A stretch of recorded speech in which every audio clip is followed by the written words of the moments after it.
Growing up, I wanted to be like my sister.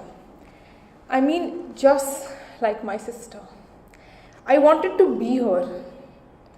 My sister called the shots. More appropriately, I let her call the shots for her life, and thus for mine too. In this way, she was the one to take the fall when things turn sour. I did this to the one individual I loved the most in the entire world. When she made bad decisions, as most people do, we both suffered. I suffered a great deal more as I did not have a say, or rather, I refused to have a say in it. And the startling revelation is that I derived a thrill in being the victim. What kind of thrill comes in being the victim? What is so fascinating about the complete annihilation of your existence? It's actually pretty simple. If you give up control of your life, then you have no responsibility for it. Its success or failure is up to the other person. So if things don't work out, it's on them, not you. Like I said, I grew up with the idea of becoming my sister.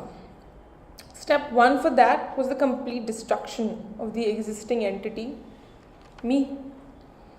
As I copied her choices, her ambitions, her haircut, and even her favorite restaurant, I felt in my bones, though not in my mind, that those decisions would be right as rain for her. But they just wouldn't work out for me. Her every successful venture only broke my existence one piece at a time, as I just fumbled through a poor imitation. Step by step, I got closer to completely vanishing behind a cloud of failure. I would then be a clean slate, empty and ready to be a clone. And not a soul, not even my sister, suspected what I was doing. It's a scary thought and a twisted mindset to digest, but I was living it. It was never that she forced her traits on me, but it was easier to forge an identity by copying one than to create a unique one of my own. I hated her for something I did to myself.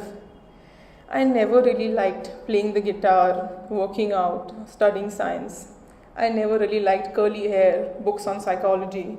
But honestly, I read all those books. I did all the running, and then I enrolled myself in the science stream after my standard 10th.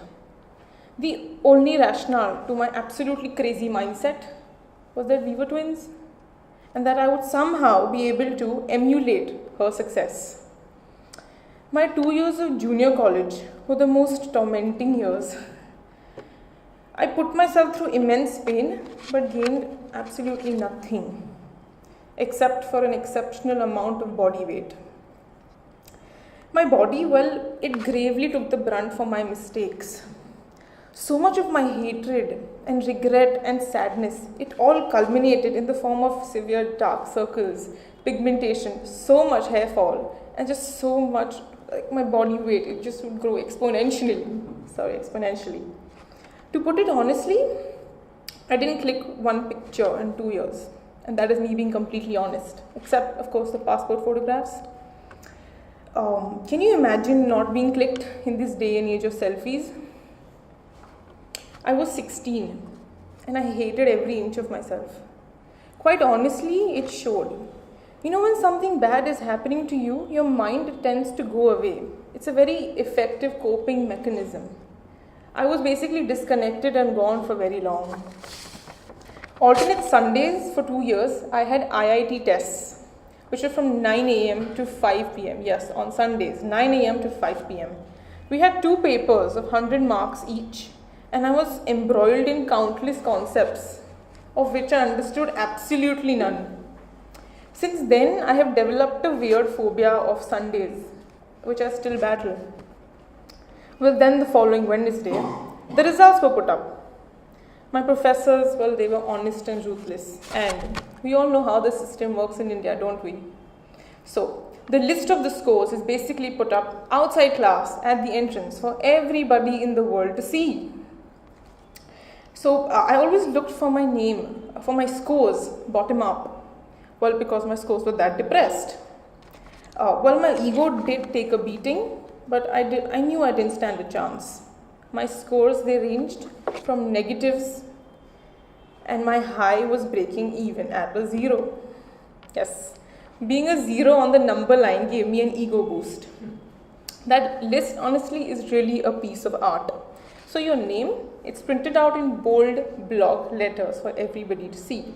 And then how much marks you get in every paper, and then an aggregate, which in my case wasn't that much, but it doesn't end there. And then a percentile is removed to see where you stand as compared to the rest of the batch. Fun times. The routine was that fellow students laughed, my professors yelled, and eventually gave up. My parents were as baffled as I was, so I gave up too. I stopped trying. I stopped smiling. I stopped believing. Basically, I stopped living. I was just ready for all of this to end. I was determined to die. My plan, if you can call it that, was a success, which is to say, it was a disaster. I had lost my own identity, which I thought would get me where I wanted to be, which was in total sync with the one person in life I admired the most. But the price to pay for me doing that was my total and complete misery. Something that I thought I could avoid, but I couldn't. As I said, the 2 years ended with me being borderline depressed, a social outcast, 50 pounds heavier, sad, and I still hated what I was doing. I came out alive and brainwashed to only believe that I was a sadder, run-down, unsuccessful version of my twin sister. I had grown comfortable in this envelope of pain. I was waiting for a Messiah to pull me out, but nobody came, not a soul in sight. Nobody saw through my dead eyes and my rather breaking heart. I remember putting the blame of it all on my parents, then back on my sister, then back on everybody in my extended family. I was basically a victim of others' wrongdoings and injustice, of their inattention and their selfishness during my silent cries for help. It was all their fault, not mine. I remember one day when I was 17, my mother, she made me sit in front of a computer and asked me to keep Googling until I found something I liked. It was a rainy afternoon, so the internet connection and the signal strength aren't that good. So I had to wait a good few minutes after typing in alternate careers to science. I remember the blood actually drying out of my veins and my fingers would get locked in a paralytic attack. I just couldn't move the cursor. I stumbled across a particular course, BMS, Bachelor's of Management Studies, a rather run-of-the-mill course. And I looked for those keywords. The course is distinctly steered clear of subjects such as physics and chemistry, topics such as fluid mechanics, organic chemistry, derivatives, surface tension. The subjects, they didn't seem intimidating, but I genuinely did not know what I liked, what fascinated me, or even what my heart wanted. I can imagine what you're thinking. How could somebody not know what he does or does not like? But to someone facing a crisis, it's a personal hell. I asked my heart what it wanted, and I could only hear my mind. It wanted to be the victim and to reap all the rewards that came with it, the rewards that actually don't exist, but seem to be right there within reach.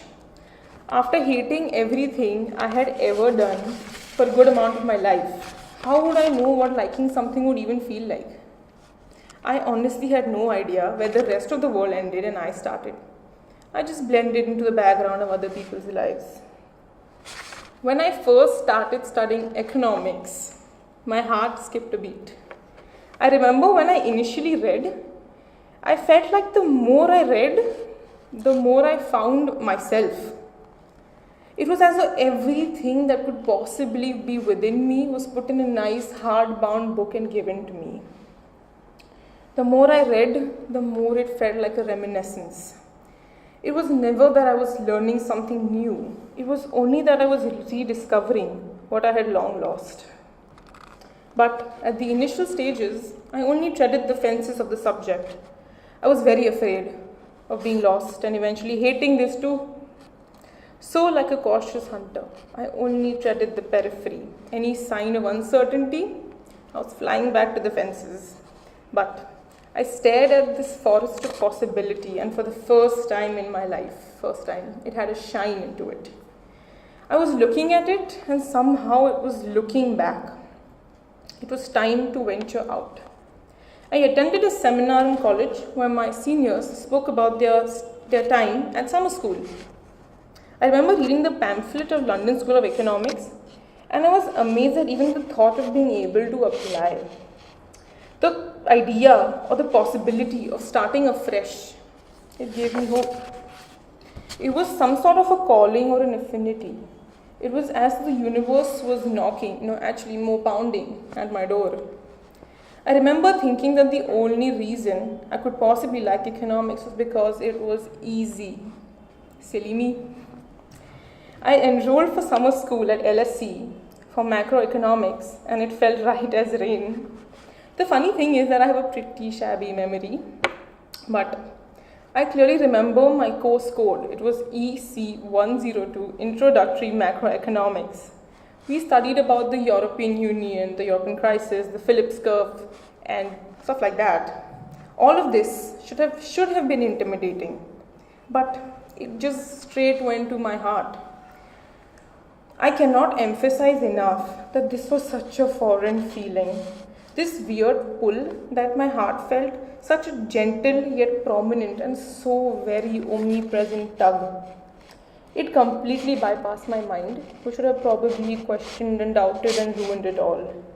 I had never before in my life felt this sense of ease of belief and pure excitement. This love of economics, it was all me. I remember my father asking me if I really wanted to do this, or would this turn out to be like everything else. I told my father that I most certainly knew what wrong had felt like. I had felt wrong and outplaced for just so long that wrong had become the same as normal. Wrong was basically the air that I breathed every day. And this new thing in my life, it felt different because it felt not wrong. Jai Hind felt right, BMS felt right, LSE felt very right, and economics to me, it still feels like a revelation. My previous habits, the ones that I acquired through induction, well, they naturally fell off. One October month, I just decided to give up eating meat, and it came from within. I know this might sound incredible or rather absurd, but I actually used to read newspapers and blogs to find what opinions can sound like. I tried to create a rational base in order to logically defend my newly acquired opinions. This was the beginning to learn how to make conversation. I answered a lot in class. I asked very many questions. It was a terrifying feeling, but I was beginning to enjoy it. Economics to me now, it is the one and the only thing that feels right. It's the one and the only thing that helped this shadow stop being a shadow. I've been through something, an identity crisis, a rite of passage. I'm not 100% sure what it was, but it's made me stronger.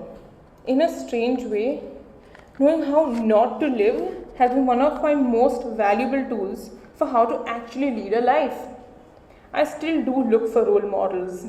I now strive to emulate some good qualities of many individuals, but I work to become the best version of myself. Now I dance, I sing, I write, I don't eat meat, I smile, and I have my own friends. My twin sister Akshina still is my role model, but now I see her in a completely different light. I no longer want to become her. I only want to complete myself, a process that for me, like everyone else on this earth, will actually never be truly complete. But at least now, it's my own journey. Thank you.